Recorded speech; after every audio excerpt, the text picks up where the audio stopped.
It was April of 1943, and England was at war. Bombers passed overhead by night. Ration books grew thin.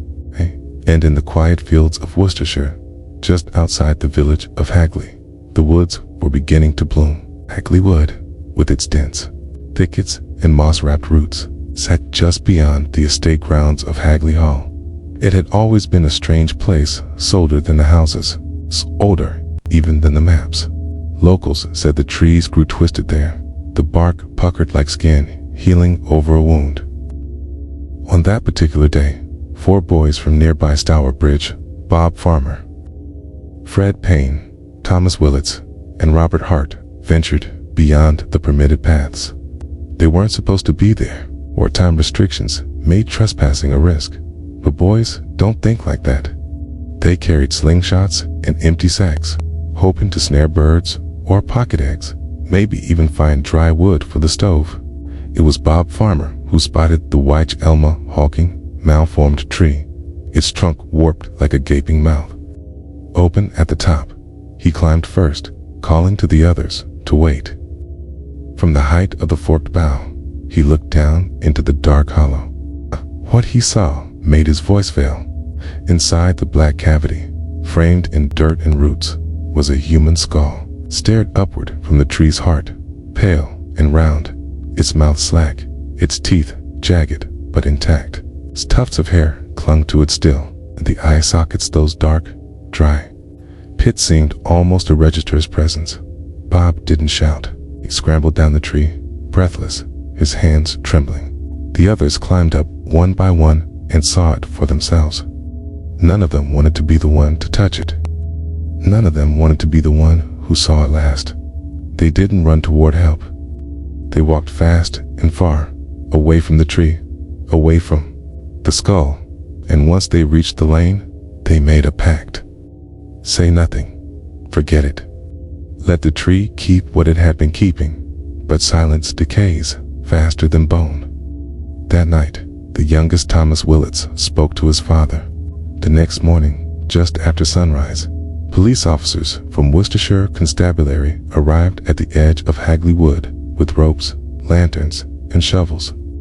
And when they peered inside the hollow elm, they saw what the boys had seen: the dead face of a woman staring back from the heart of a tree that should not have held her. The officers did not speak much as they gathered around the tree. The woods were still. No bird song. Just a rustle of boots through leaf mold and the faint creak of the wind against bark. One officer climbed carefully to the mouth of the hollow, while the others watched in silence. A rope was lowered, and what emerged was more than a skull. She was in pieces, bones stacked within the elm as if arranged with intention, arms folded, knees bent, spine curved like she had been placed gently, not thrown. A single shoe was recovered first, small and scuffed, its leather flaked from time. A tear, then a fragment of rotted cloth. A wedding ring, gold worn, still warm from the dark. When they reached deeper, they found what had been hidden even more deliberately. The left hand had been removed entirely, severed, and later discovered buried a few feet from the base of the tree. That hand would cast a shadow over the entire case. The rest of her skeleton, though fragile, was mostly whole. A tangled mass of light brown hair still clung to her skull, hand inside her jaw. Remarkably, the teeth remained crooked, irregular, but intact. It was what they found in her mouth that stilled the men's breath. A wad of cloth duppeta, possibly from a dress, had been forced down her throat. The pathologist would later call it a form of suffocation, saying, but even then, the theory hung, awkward in the air. Whoever had done this hadn't simply killed her. They'd placed her, bent her limbs to fit inside a tree, tucked her in like something to be forgotten, or worse, remembered by something else. The scene was photographed. Notes were taken. But already, there was a feeling the reports couldn't capture. It wasn't just death. It was ritual. Something deliberate. The bark of the elm had grown around her slightly, trying to seal what it hadn't wanted. as if the tree had tried and failed to digest the secret. By nightfall, the body had been moved to Birmingham for examination, but the woods were not empty. People said the birds didn't return for days, and that the hollow never looked fully closed again. The autopsy was conducted under artificial light in a cold, tiled room at Birmingham University. Professor James Webster, a man known for precision and restraint, examined the remains with the patience of someone who understood when silence served better than assumption. He concluded the woman had likely died between October of 1941 and early 1942. The body had lain hidden in the Wych Elm for at least 10 months, sent upright in a space not meant for the living or the dead. She had been approximately 35 years old, 5 feet tall, with a slight frame. The hair samples were light brown. No flesh remained on her bones, but traces of soft tissue clung to the vertebrae and thighs, dried like old wax. There were no signs of obvious trauma, no fracture to the skull, no broken limbs, no blade marks, no bullet. But that didn't suggest peace. The taffeta stuffed into her mouth was more than a detail. It was a message, not gagging, not muffling, silencing. Her cause of death was likely asphyxiation. The air choked from her in darkness. It was the kind of death one didn't scream through. She had worn a cheap cotton dress. What remained of it? Not silk, not wool, wartime ration wear. Her wedding ring, plain and thin, remained on her finger. There were no initials inside. I think that told a name. But it was the mouth, again, that troubled Professor Webster. Her lower jaw bore a unique dental feature, an irregular filling, some decay, and a few missing molars on the left side. He wrote in his notes that if she could be identified, it would be through her teeth. But there were no matches in the dental records. No matches in the missing persons registry. No one in wartime England had reported a woman like this lost, as if she had simply stepped out of the world, and the world had agreed to forget. Webster left the room late that evening and told a nurse in passing she didn't die in panic. She died in silence.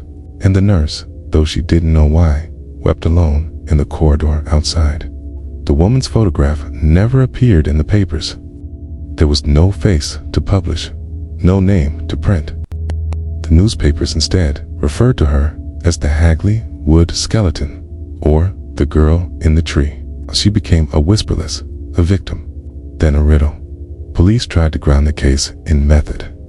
They scoured missing persons reports, searching for any woman who had vanished in late 1941. Hundreds of leads arrived, from as far as London and Manchester. Women displaced by war, presumed dead from bombings, or simply gone, but none matched.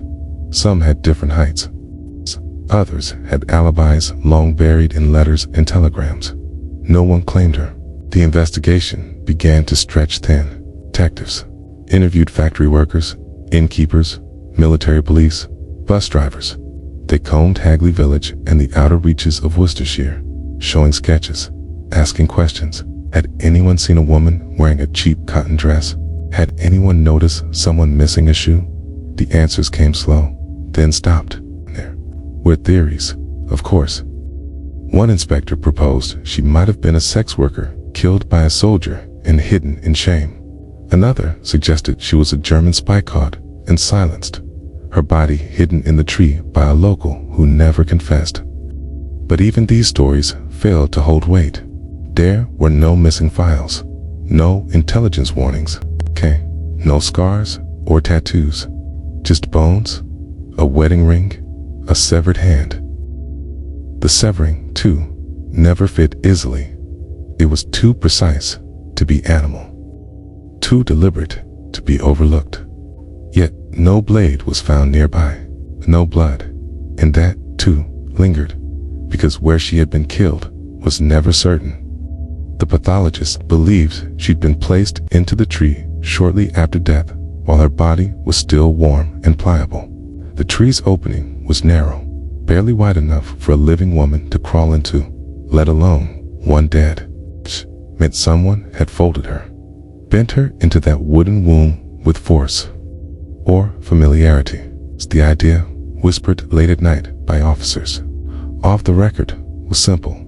The killer had known the tree long before the girl had ever arrived. The story might have ended there cold, unsolved, one more casualty blurred beneath the smoke of war. But it didn't, because months after the bones were buried, the town began to speak again, not in conversation, in chalk. It began on a drab brick wall along Upper Dean Street in Birmingham.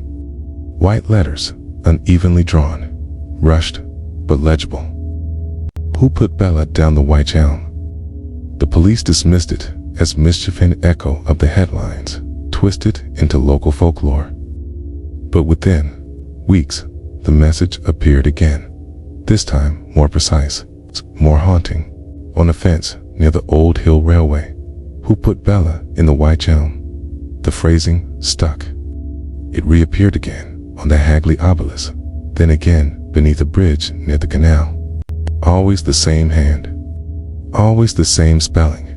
Bella, not Beth, not Betty. Bella, a name that had never been printed in any official record. A name that hadn't come from police or paper. Someone knew something, but no one ever stepped forward. Investigators tried to trace the writer. Local youths were questioned.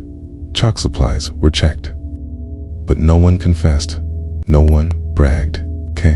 And still, the writing returned years after the case had cooled. Decades even. The last known version, in white spray paint, was scrawled in the late 1970s. The tree was gone by then, but the question refused to rot. Who put Bella in the Wych Elm? It had passed from inquiry into incantation, from mystery into warning. People spoke the name like a ghost story now, told to strangers near pub windows and bus stops. And those who lived near Hagley began to notice how quiet the wood had become. Not silent, not still, but listening. As if the trees themselves had once been party to a crime and now carried the burden of what had been forced into them. The investigators began to wonder, was Bella her real name or just a shadow of one? They searched anew, asking questions with fresh urgency, hoping the graffiti might point toward someone watching from a distance, but the truth remained buried. Then came a letter, anonymous, typed, delivered to the offices of a local paper. It claimed Bella had been murdered in a black magic ritual. The writer insisted that the severed hand was no coincidence. It had been removed in accordance with the hand of glory. An old folk practice meant to bind the spirit of the dead. Witches, the letter said, knew the ritual well. So did spies and cults. The police were hesitant. They had already entertained one outlandish theory that Bella had been an informant, caught by an enemy cell. But the idea of ritual murder, it seemed indulgent, superstitious. Still, the evidence refused to sit neatly in the box of logic. Why place her in a tree? Why remove the hand? Why stuff her mouth with taffeta instead of simply leaving her in the woods to be found or forgotten? The story lingered in circles outside of law. Occultists and folklorists began tracing the roots of the Wych Elm itself. It was an unusual tree to begin with, associated with death, with binding. In some regional traditions, it was used as a coffin stand, said to absorb the sorrow of the dead. In others, it was avoided, completely believed to harbor spirits, too stubborn to pass on. One hedge witch from the Midlands claimed the placement of Bella's body in the tree wasn't just concealment. It was punishment, a binding meant not for the law, but for the afterlife, meant to trap her there. And perhaps it worked. Because, to this day, no one has ever found out who she was. She had no photograph, no kin, no gravesite with her true name. And yet, somehow, everyone in the town knew it. Bella, a name whispered by trees that had no tongues. Years passed, and the war ended, but the questions did not. The investigators moved on. Files were boxed. The official case fell into the brittle hands of time. Outside the force, others took up the trail. In the late 1950s, a curious folklorist named Margaret Murray reopened interest in the case with a paper linking Bella's death to ancient witchcraft. Murray wasn't just any folklorist. She was one of the foremost experts on pagan rituals in England. She argued that the symbolism was too precise to be coincidence. The severed hand, the burial in the tree, the gag of fabric, she pointed to, records of an old British witch cult, one that believed in binding traitors to nature, not with rope, but with bark. Her theory made waves, not in the police station, but in public imagination. For the first time, Bella was not a victim of war, or love, or crime, but a vessel of something older, darker. People began visiting Hagley Wood not to mourn, but to search. Paranormal investigators brought divining rods. Mediums wandered between the trees, murmuring to shadows. One psychic claimed to feel heat radiating from the soil near the site where the tree once stood. Another claimed she heard tapping from beneath her feet, as though something below had not quite finished its message. But even among believers, the story frayed. Some said Bella was a Dutch spy, dropped into Britain by parachute and silenced before she could speak. Others claimed she was a German cabaret singer taken by MI5. And then there were those who believed she was no one, no name, no country, just a woman chosen for a ritual no one was meant to understand. But the name Bella clung tighter than all the theories, as if she had chosen it herself, as if whatever lived inside that tree had whispered it into the minds of those who dared ask. The Wych Elm was cut down sometime in the early 1970s. No official record was made. No notice posted. One day it stood, scarred and hollow. The next, only a stump remained its center, blackened, as if rotted from within. Those who had grown up hearing whispers of Bella's tree claimed the woods changed after that. Not quieter, but different, as if something unburied had been released. Local hikers reported feelings of nausea near the old site. One couple claimed to hear knocking beneath the ground, slow, deliberate, like fingernails on wood. No animals nested nearby anymore. Even moss avoided the stump, and yet the graffiti continued. Who put Bella in the Wych Elm? The words reappeared once more, this time in white paints sprayed on the remains of a power station. The handwriting was jagged now, like it had been drawn in haste or panic. Police painted it over, but within a month it returned. Not just once, 4 times, always in different locations. Always in the same hand. It was as if the question had become a kind of ritual itself.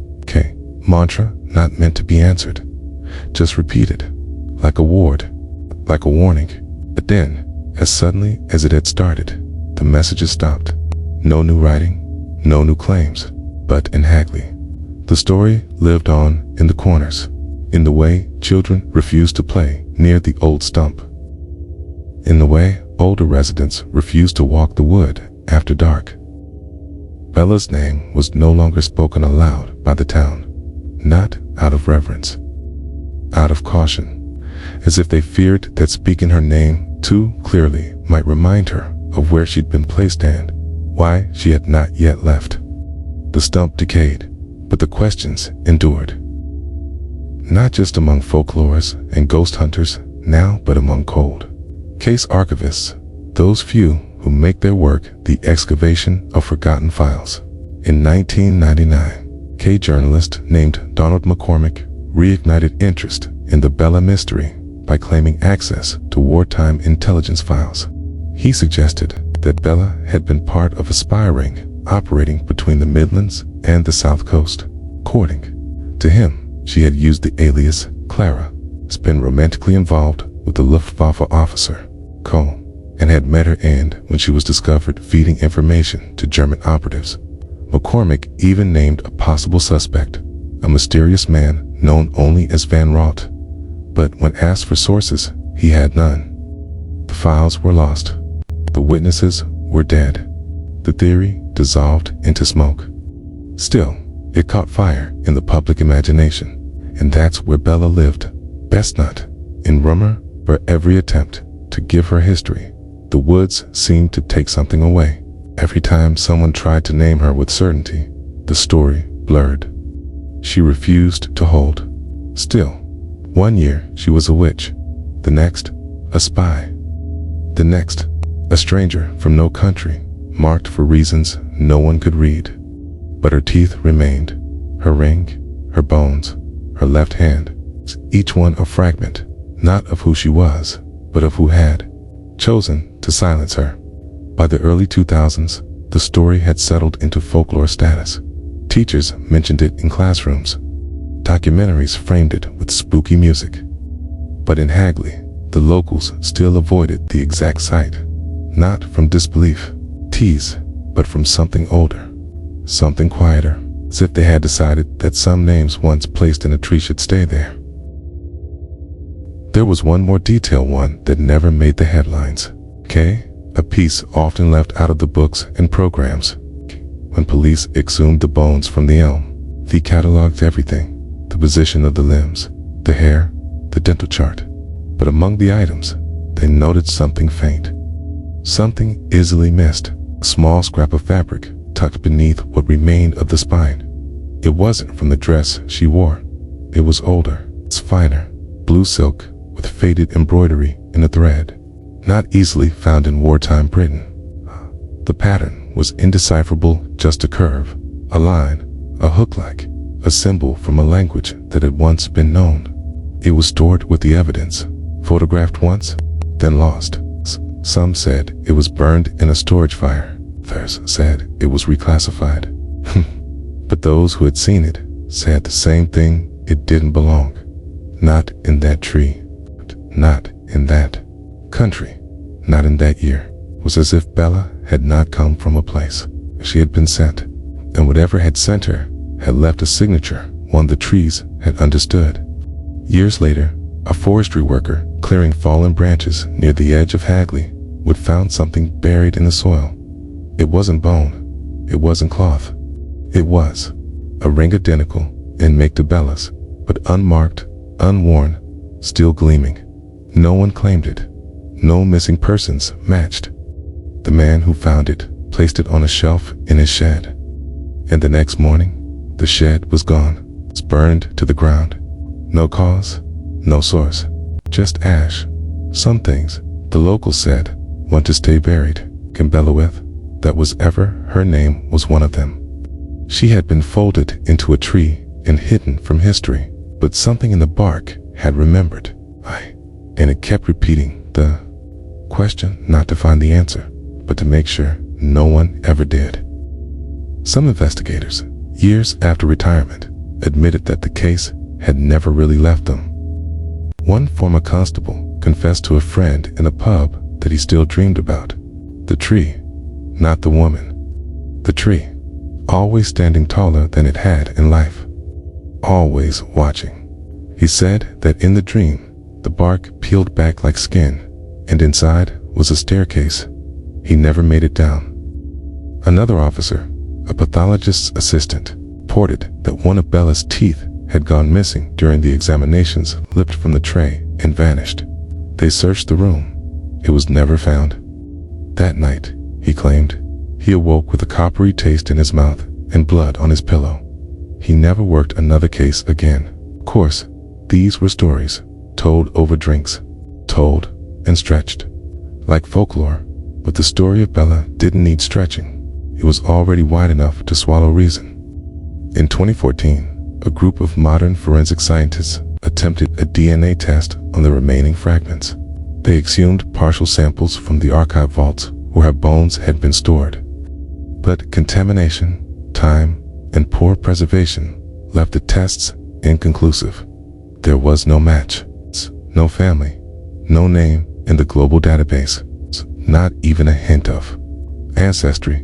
She remained as she had always been, a woman placed into silence by hands unknown. One scientist described it best. She doesn't feel forgotten. She feels hidden, intentionally. And so, with every generation that tried to give her form, she slipped further into myth. And the woods now, overgrown, now fenced and forgotten, still stand. The birds have returned. The tree has not. But some say, if you walk the path at dusk and step off the trail where the ground softens, you'll find a hollow in the air.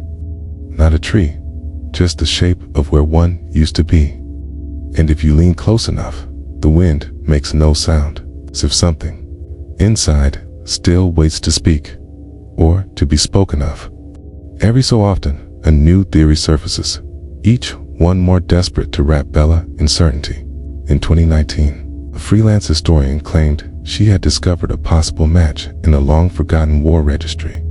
A woman named Clarabella Tronkus, judge, mid-30s, presumed missing in 1941 after arriving in England under unknown circumstances. The timing matched, the physical profile close. Even the name Bella seemed to echo like a thread left behind. But the records were thin. There were no photographs, no confirmed addresses, just ink fading from yellowed paper. The claim was published in a small journal, then ignored. Too many stories had already come and gone. Too many almost. Clarabella became another ghost folded into the larger one. Hagley locals barely acknowledged it. The graffiti had long since vanished. No children chalked her name now. The tree was gone. But there was something else, something harder to explain. The animals had returned, yes, but not all of them. No owls nested near the old stump. No fox trails crossed the glade. And those who did pass through it, the hikers, the wanderers, the curious, reported the same strange stillness. Not cold, not threatening, taking. It's like walking into a room where someone has just whispered and the air hasn't yet closed around. The words. A few said they heard things, not sounds, impressions. The soft creak of wood bending under weight, the hush of fabric drawn through bark. One woman claimed she smelled perfume, something floral and old, the scent of dried petals sealed in a drawer. She stood at the edge of the hollow and wept without knowing why. When asked later, she only said it felt like something was waiting to be remembered, but not by name, by sorrow. Bella had become more than a mystery. She had become a wound stitched into the land itself. No theory, no file, no whisper had managed to close it. There's a peculiar thing that happens with unsolved stories. Over time, they stop being about answers. They become places. Bella was no longer just a woman. She had become a locational fixed point in the psyche of Hagley. People didn't say her name the way they used to. They said the tree, or that wood, or simply there, as if the syllables themselves were cursed. One elderly man who had grown up in the area said his grandmother warned them not to speak Bella's name after sundown. Not because she would come, but because she never left. He remembered a Sunday school field trip into the woods in the late 1950s. The children had been told not to wander, but one girl did. She followed a narrow deer path that curved into the old heart of the wood where the stump still sat, moss-covered and cold. She came back pale, not screaming, not hurt, just distant. She never said what she saw. But that night, her mother found her folding her own limbs into the corner of the closet, knees tight to chest, chin tucked low as if she was trying to fit herself into something that wasn't quite big enough to hold her. The girl never spoke of it again. But every year on the same date, she would carve a single line into her bedroom wall. Not a name, not a word, just a mark. By the time she left home at 19, there were 10. No one could explain it, just as no one could explain why the birds sometimes stopped mid-flight over that part of the forest. Wings still beating, but silent, like a breath held. Bella's story had passed beyond fact and into function. a reminder, a boundary, scar. The town had learned not to pick at, because sometimes it's not the forgetting that curses a place, it's the remembering. In the decades that followed, Hagley Wood was slowly overtaken not by construction or industry, but by silence. Trails, once used by local children, faded beneath ivy. The air grew heavier near the old center, where the Wych Elm had once stood. What used to be casual pathways became overgrown corridors of shadow, where light filtered in like secrets. Though the case was no longer spoken of in formal circles, something lingered beneath.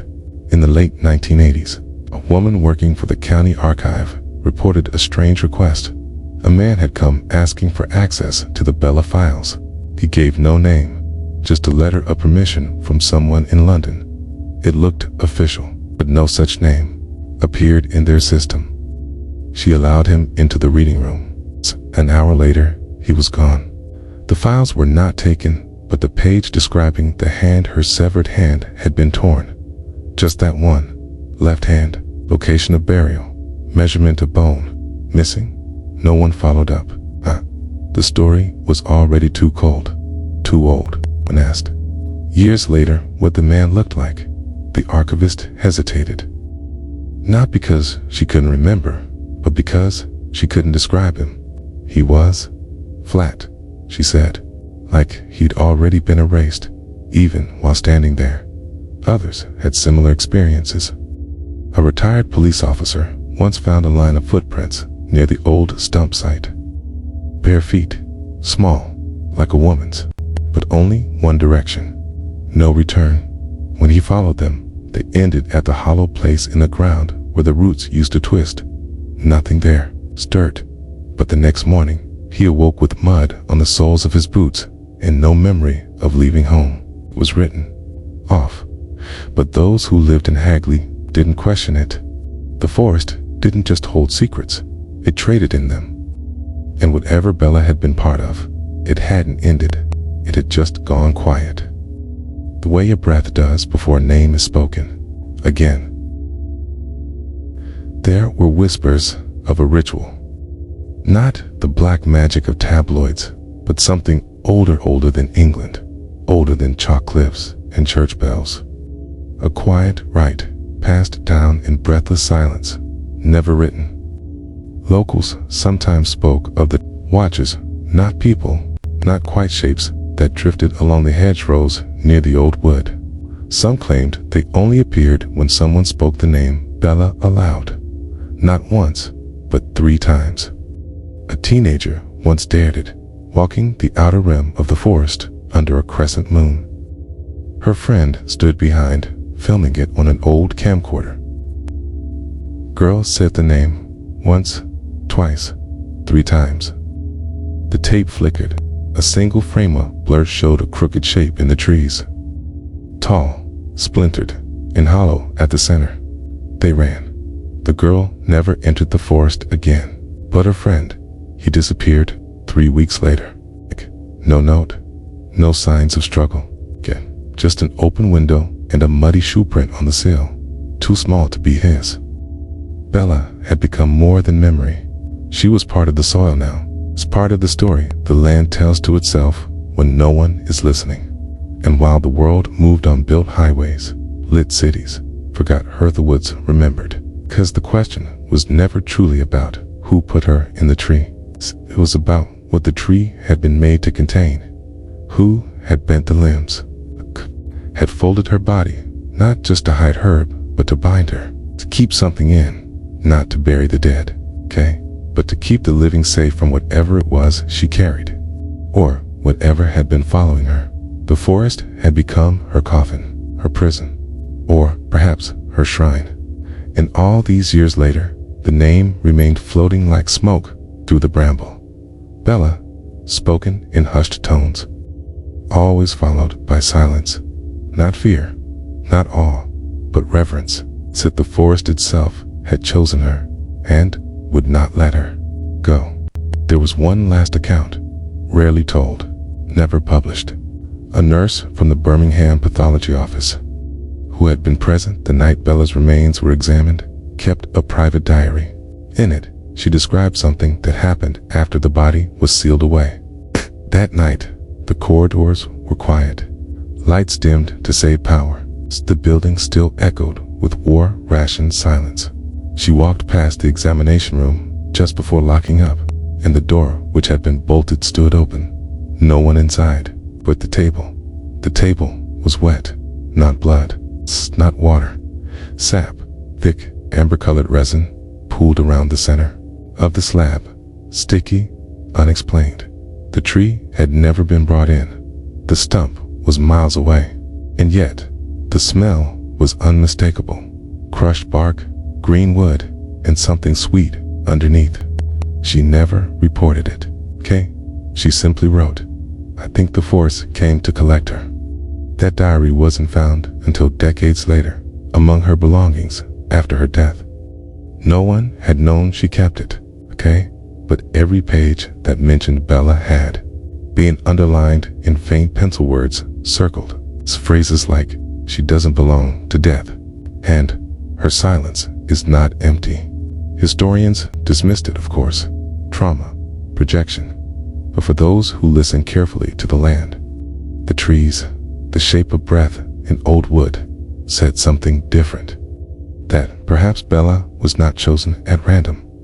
That perhaps she had carried something with her, something meant to be hidden, and that the Wych Elm, wide and hollow, was not just a hiding place, but a lock, a living seal, holding still what needed stillness. And now, with the tree gone, only the earth remembers. The grass grows thinner where she once was. The shadows stretch longer near the hollow. And though no birds fall silent anymore, the air there still tastes different, like ash, like memory, like a question asked too many times, echoing back with no voice left to answer. In 2006, a forestry team was hired to survey Hagley Wood for a planned nature restoration project. The goal was simple: map the land, plant native flora, invite foot traffic again. But when the team reached the inner grove where the Wych Elm once stood, their equipment faltered. GPS units blinked out, LiDAR scanners froze, the maps refused to align. One surveyor, an experienced naturalist, made a note in his log: "Coordinates don't match the terrain. Trees shift, light bends oddly, like we're walking in a copy of the real forest." He left the project after 3 days. Instead, the woods weren't dead, just waiting. Another team was brought in a month later. This time, they avoided the hollow. They called it a soft spot, soil too loose, air too still. One technician noted a drop in temperature of 7 degrees without explanation. The records weren't published. They were archived, quietly, and Hagley Wood was left untouched. Again, almost as if the forest had refused to be mapped, just as Bella had refused to be named. Because some stories, once disturbed, don't stay still. They echo, not through time, but through place, through breath, and Hagley had learned that truth the hard way. A town with a wound. It no longer tried to explain. Children still dared each other to walk near the hollow on All Hallows Eve. Most made it. One didn't speak for hours after, and when her parents asked why, she simply said, "She's still in there, listening." They never let her go back. The story was no longer about bones, it was about presence. And if you stood in the wrong spot and breathed just right, you might hear it, to not a voice, but a hush shaped like a woman, waiting not to be found, but to be left alone. There are nights in Hagley when the mist rolls in too thick, too sudden. Not from the river, not from the hills, from the trees. Locals don't speak of it as weather. They call it her hour. Usually just after dusk, when the streetlights flicker once, then hold steady. When dogs refuse to walk the path that skirts the wood's edge. It's not a storm fog, they say. It smells different toad fabric and sap, and something that reminds you of a cellar you've never entered, but know by heart. One man, a retired teacher, recalled a walk home in the 1990s. He took a shortcut near the northern fence of the wood. Mist fell as he passed. His watch stopped. Birds scattered from the hedges in unnatural silence. And just ahead, in the swirl of gray, he saw a shape. Not moving, standing. Tall, thin, and hollow at the middle, as if something had been removed from it. He turned back. Didn't tell anyone for years, but when he finally did, to a friend. On his deathbed, he added only one detail. I think it was waiting for me to remember something I'd never known. Hagley had changed by then. Time pressed on. The wood was quieter, but the hollow where the wych elm once stood remained untouched. Not by law, not by fence, but by silence. As if every route still curled around a truth no one wanted to name. And somewhere, deep beneath the surface, the final pieces of Bellawhack couldn't be carried to evidence. What lingered in bark and breath waited, not for justice, not for discovery, for stillness. Because if the story were ever solved, if her name truly spoken and the mystery undone, something might uncoil that had long been held fast. Something not evil, just unfinished. And the forest, after all these years, still stood guard over that final unsaid thing. The truth, if it exists, is not in the files. It's not in the dental records, or the cloth scrap, or the ring. It's not a name waiting to be matched, or a fingerprint buried in dust. The truth lives elsewhere far from paper and ink. It lives in the choices people never made, but still obeyed. Like the silence of the hikers when they passed the grove, or the mothers who whispered to their children, not that way, not through those trees, or the way the birds shift formation in the sky just before they cross the edge of the wood. It's in that restraint, that ancient, aching reverence, because some part of Hagley knows, has always known, that Bella's story wasn't just a murder. It was a tether, a binding. Something was buried with her, not a secret, but a warning. And the tree, wide-armed and hollow-hearted, had held it, had swallowed her. Had kept the shape of her inside its bark like a final prayer no one dared finish. Now the tree is gone, the stump rotted, but something remains in the curve of the land, in the dip where roots once left. A pull, a weight, not magnetic, not mythic, just familiar, as though grief itself had taken form and lain down there, refusing to move. And those who feel it truly feel it, do not come away with answers. They come away with dreams. Dreams of dark branches bending in the wind, though no wind blows. Of voices calling out without sound, of being lowered gently, limb by limb, into a space that feels too narrow, too sacred. It's a space that remembers the shape of a woman who never asked to be remembered, just left undisturbed. And in that hollow, the forest still listens. For what? No one knows, only that it listens, and will not forget. We began with a question, scrawled on stones, whispered in chalk, painted in defiance on factory walls. Asterisk, who put Bella in the wych elm? But what if the question was never meant to be answered? What if the asking was a ritual, the invocation, the thread meant to keep something from unraveling completely? 'Cause there's power in the unsolved, in what cannot be pinned down, cataloged, or claimed. Bella was never truly lost. She was given to the tree, to the land, to something older than both, and whether by violence or right, by war or by will, she became part of that place.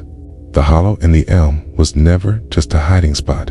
It was a mouth, a silence that swallowed what the world wasn't ready to name. And we, in our need to explain, to define, to draw neat lines around tragedies, we miss the shape of the thing entirely. Because sometimes a story is not there to be solved. It is there to be carried, gently, quietly, as one might carry a candle through a dark wood. You do not question the flame. You guard it, you keep it lit. Bella's name remains not because it was hers, but because it was what the forest made of her, a name like smoke, like fog, like a warning whispered, just loud enough to make you stop at the edge of the path and turn back. So we end here, not with answers, but with the return to the woods, to the silence, to the soft, waiting breath of a tree that is no longer there, but somehow still watching. And if you stand very still, you may hear it. Not the wind, not the trees, but the question rising once more from the roots. Not to be answered, just to be heard. You've walked with us through silence and shadow, where questions echo louder than answers. Asterisk, if the forest held its breath for her.